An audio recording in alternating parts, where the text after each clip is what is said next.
Dans la suite d'Hunter x Hunter, Cheadle recrute Leorio pour rejoindre les Zodiacs. Jin, quant à lui, devient le numéro 2 du groupe de Beyond. De son côté, Misaistom convainc Kurapika de les rallier en lui livrant enfin sa cible, le prince Tseriednish, détenteur des derniers yeux écarlates.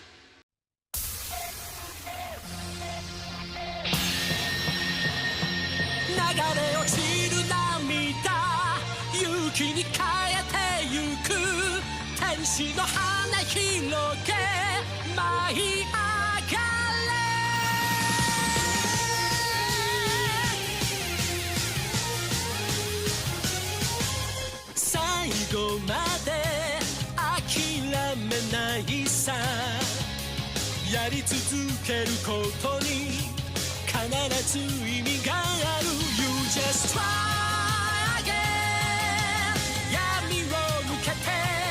You just go away. 未来はいつも僕たちは待ってる。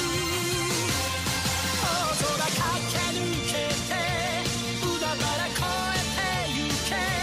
天使の嘆きす捕まえて終わらない冒険に出かけよう。いつまでもどこまでも。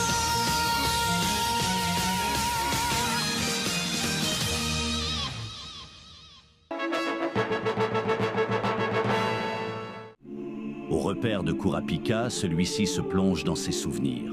Il se remémore le chemin tortueux et sanglant qu'il a dû emprunter pour recouvrer les yeux écarlates actuellement en sa possession. Désormais, sa quête est sur le point d'être terminée. Il fait face à l'identité de celui qui détient les toutes dernières paires. Pendant ce temps, l'atmosphère est lourde au repère de l'équipe d'expédition de Beyond.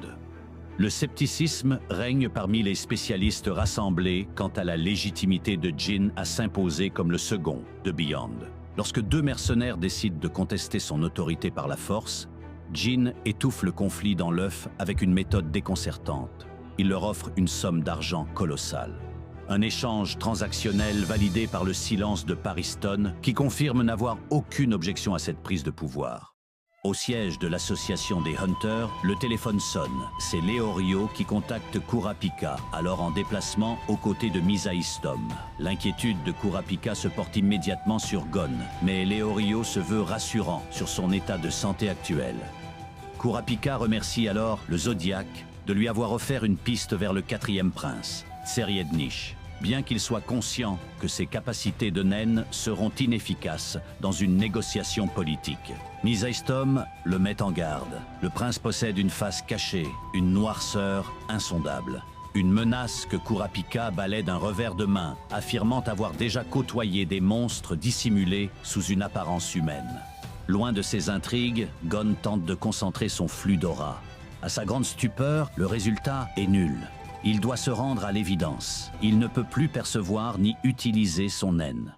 Ailleurs, Jin expose à l'élite de l'expédition la réalité brutale qui les attend.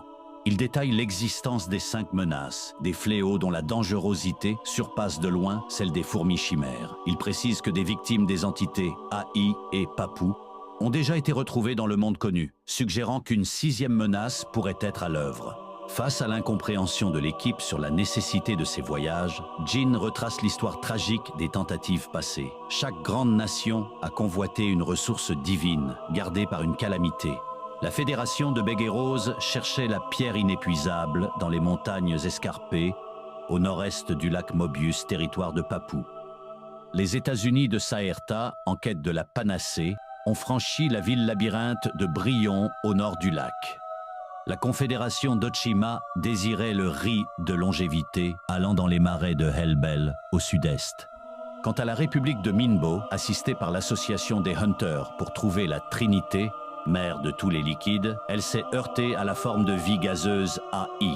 Jin révèle alors un secret d'État. L'ancien président Isaac Netero a lui-même exploré ce continent gigantesque lors d'une expédition non officielle, accompagné de la Hunter Line hors d'œuvre et de Zig Zoldyck. Son fils Beyond, guidé par une soif de découverte aveugle, a mené sa propre expédition avec le roi de Kukanyu pour trouver la plante alchimique Métallion.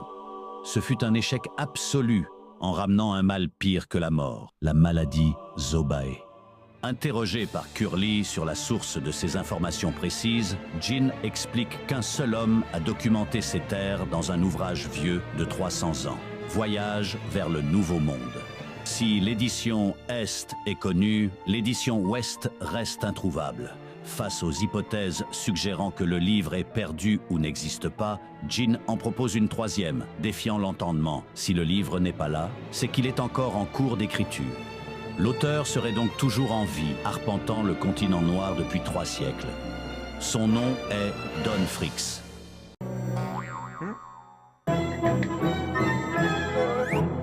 Jin apporte une vérité crue à son fils. Gon ne perçoit plus son aura. Jin diagnostique que Gon est redevenu normal. Au vu du prix exorbitant qu'il avait accepté de payer lors de son affrontement contre Pitou, le fait qu'il soit encore en vie et entier relève de l'anomalie statistique.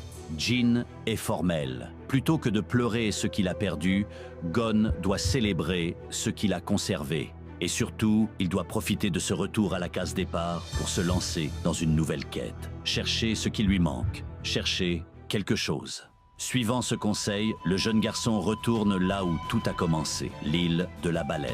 Gon assiste Mito dans les tâches ménagères, une routine qui contraste avec la violence de son récent passé. Mito interroge Gon sur ses regrets. Aurait-il dû partir avec Jin?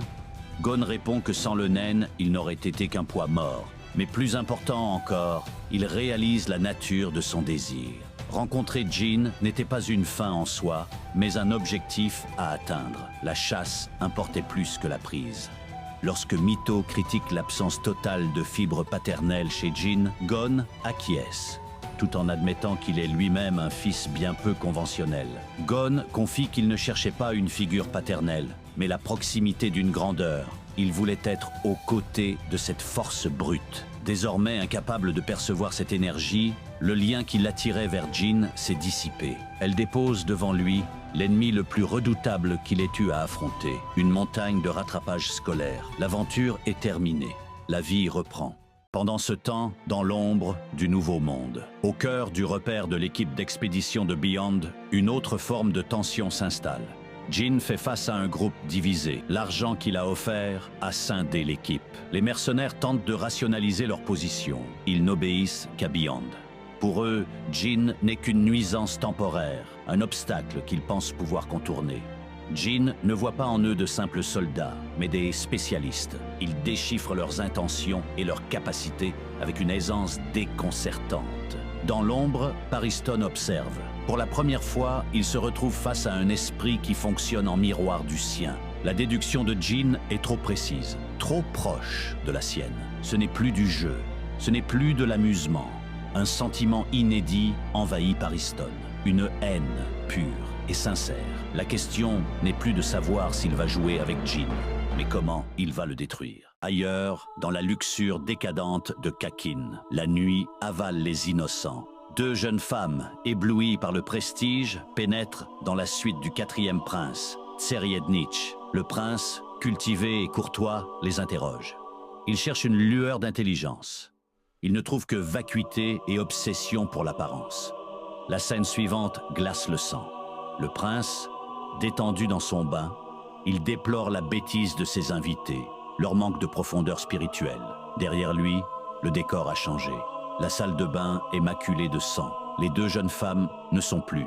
Elles ont été consommées. Pour le prince Tseriednich, l'humanité se divise en 2 catégories. Ceux qui ont une valeur esthétique et intellectuelle et ceux qui ne sont que de la matière première.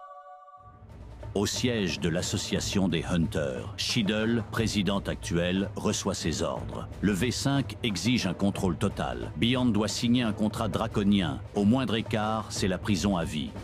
Shiddle présente le document. Beyond le lit. Aucune hésitation. Il signe. Il accepte les chaînes, car il sait qu'elles ne tiendront pas. Pour lui, l'équation est simple.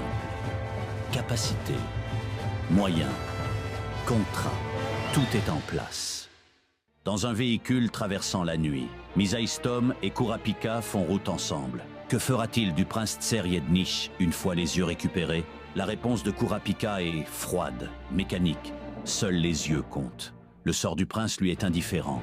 Misaistom insiste. Et si le prince refuse? Et si le monstre résiste?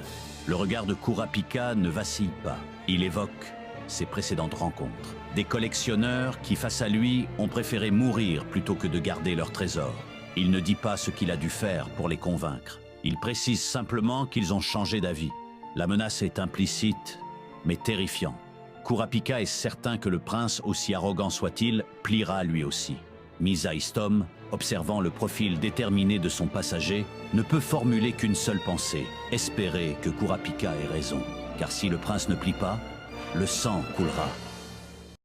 朝をむさぼり夜を吐き出し悲観とする我がさが湧き立つこの感情は白か黒か目指す未来と置いてけぼりにしてきた過去ねじれながらぐるぐるとつながっている過ぎゆくらせに目を覚めて不思議な夢から身を乗り出して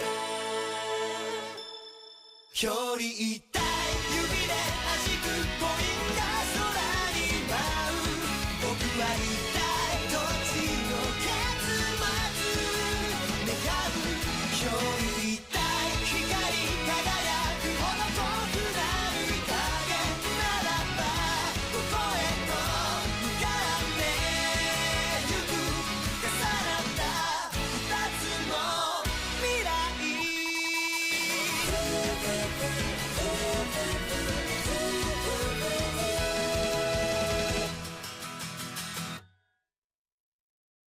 距離一体